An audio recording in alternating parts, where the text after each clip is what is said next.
Semaine de barrage de Coupe d'Europe, occasion parfaite de tenter un prono sur Unibet, 100 € remboursés sur votre premier pari grâce au lien en description, conditions pour jouer en bas de l'écran.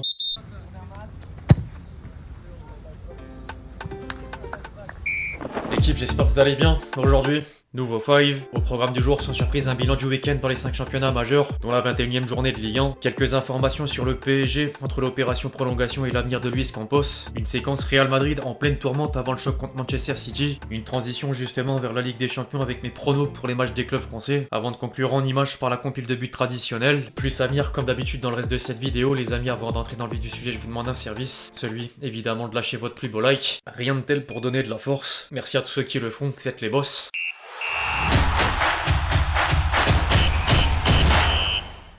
La course à l'Europe reste indécise à 13 matchs du coup de sifflet final. La 21e journée de Ligue 1 aura encore amené du mouvement dans le groupe de 6, du 2e au 7e. Et les trois grands perdants du week-end sont Lille, Lens et Monaco, respectivement battus par Le Havre, Nice et Paris. Les Lillois ont terminé une semaine difficile après l'élimination en Coupe de France et une première défaite à domicile depuis le 1er septembre dernier. Le Gym remonte quant à lui sur la première marche du podium aux dépens des Monégasques, impuissants devant un PSG toujours invincible grâce en partie au duo Dembélé-Kvaratskhelia. Les hommes de Luis Enrique ont conservé un écart de 10 points sur Marseille, mais l'OM s'est imposé sur la pelouse d'Angers pour conforter la place de Dauphin avec 6 longueurs sur les poursuivants. Derrière, Lyon met fin à une série de 4 matchs sans victoire et redresse la barre. Comme Rennes, auteur d'un deuxième succès consécutif sous l'impulsion d'Habib Beye, Lyonnais et Rennais font une apparition dans les 11 types de l'équipe, même si la domination est parisienne grâce à 3 nominations, dont Dembélé et Vitinha, plus Luis Enrique sur le banc. Certains éléments parisiens sont en pleine forme, mais les résultats découlent surtout d'une réussite collective. On se régale à chaque match, on prend du plaisir, on marque beaucoup de buts, on est content d'être sur la bonne dynamique, il faut la prolonger le plus possible. Il y a des choses à corriger, mais quand on est puissant comme ça, même les petites erreurs qu'on fait, ça passe, car on est trop fort.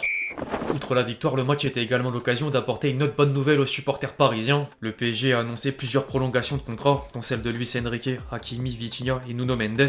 L'entraîneur parisien avouait ensuite être dans les meilleures dispositions pour viser les sommets. La prolongation, elle ne peut qu'être positive. On est arrivé ici il y a 1 an et demi, et depuis le premier jour, on a senti toute la confiance du club et tous les moyens qui sont mis à notre disposition. Pour moi, en tant qu'entraîneur, ça me donne envie de travailler encore pour s'améliorer et imaginer qu'on sera les premiers à marquer l'histoire. C'est mon objectif et celui de mon staff.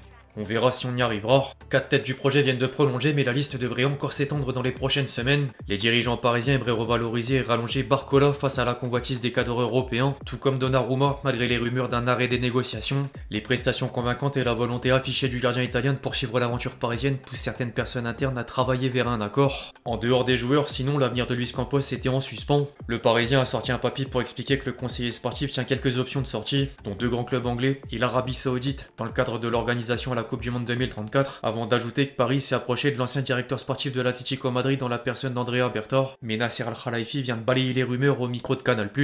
Luis Campos est très heureux à Paris, je suis très content de ce qu'il fait depuis son arrivée, je veux qu'il prolonge son contrat avec le PSG. Depuis que je suis président, j'ai jamais ressenti une telle osmose entre un directeur sportif et son entraîneur. Au moins si on ne peut plus clair. En dehors du pays, désormais, le week-end était partagé entre championnat et coupe. En Angleterre, le 4e tour de FA Cup aura sonné la fin de parcours de Liverpool, éliminé contre toute attente par Plymouth, lanterne rouge de Championship. Chelsea et Tottenham sont également sortis de la compétition aux portes des 8e de finale. En Allemagne, le Bayern a déroulé face au Werder Bremen et profite du faux pas de Leverkusen pour creuser l'écart en tête de la Bundesliga. Derrière, Dortmund revoit déjà rouge malgré l'arrivée de Niko Kovac. En Italie, Naples a enchaîné un 2e match nul consécutif devant l'Udinese et laisse l'Inter recoller dans le haut de tableau de la Serie A. Les poursuivants font à leur tour une marche en avant, comme l'Atalanta et la Juventus, respectivement tombeurs de l'Hellas Vérone, et comme, grâce en partie à Retegui, auteur d'un quadruplé, et Kolo Muani, double buteur. Il en est déjà à 5 buts en 3 matchs sous le maillot de la vieille dame. Certains coéquipiers tricolores sont d'ailleurs derrière lui, à l'image de Mbappé et Dembélé, présents dans les commentaires du dernier post de l'ancien Nantais sur Insta pour donner de la force. Pour boucler la boucle, du côté de l'Espagne, le derby madrilène rabat les cartes. Le choc Real Madrid-Atlético Madrid a fini sans vainqueur et faisait les affaires du Barça suite à la victoire des Blaugrana sur la pelouse de Séville. De quoi redonner de l'espoir au quotidien catalan comme Sport.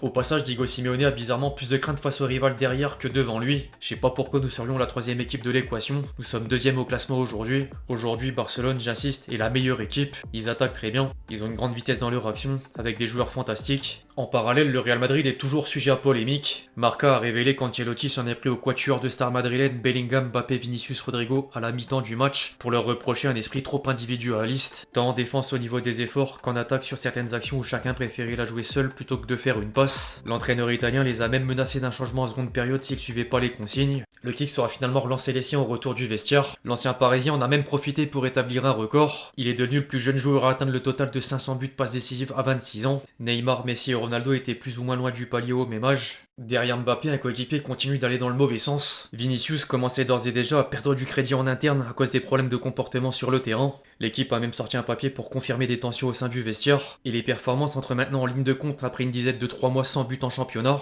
Une source madrilène a d'ailleurs ajouté des doutes sur l'avenir du joueur avec un scoop autour de la potentielle prolongation de contrat. L'attaquant brésilien aurait rejeté la première proposition du club merengue. Ancelotti lui fait encore confiance, mais le Mister pourrait également prendre la porte de sortie en fin de saison. D'autant plus que certains médias espagnols relayent cette information selon laquelle il est d'ores et déjà au courant que Xabi Alonso a refusé plusieurs offres d'écuries européennes pour signer à la Maison Blanche. Affaire à suivre. Au passage, information complémentaire dans l'affaire sur l'arbitrage parue cet après-midi. La Liga a déposé une plainte envers le Real Madrid suite au communiqué incendiaire du club madrilène remettant en cause l'équité de la compétition jusqu'à demander une refonte totale du système arbitral. La commission de discipline de la fédération espagnole pourrait bientôt ouvrir une procédure disciplinaire et infliger une lourde sanction à la Maison Blanche. Réponse sous peu.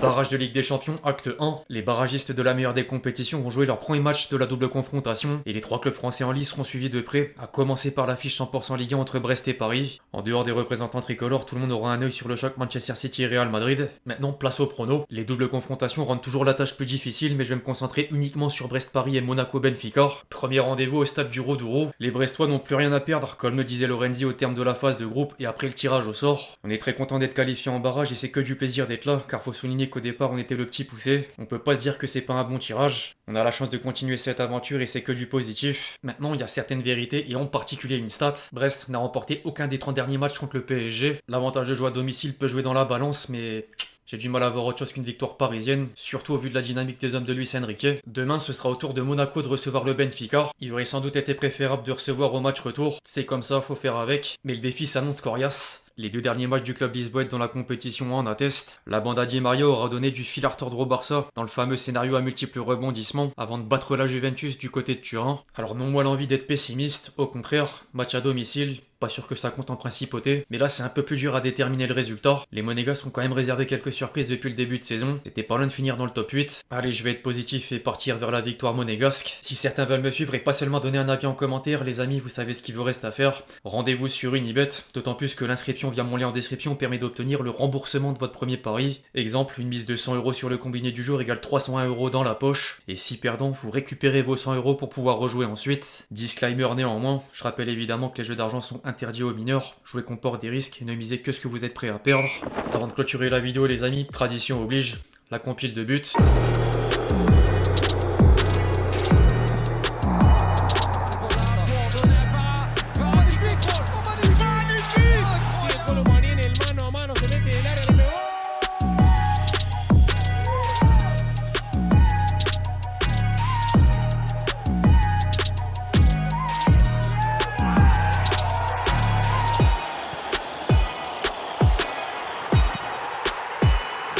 Avec cette ouverture, cette avant-dernière passe vers...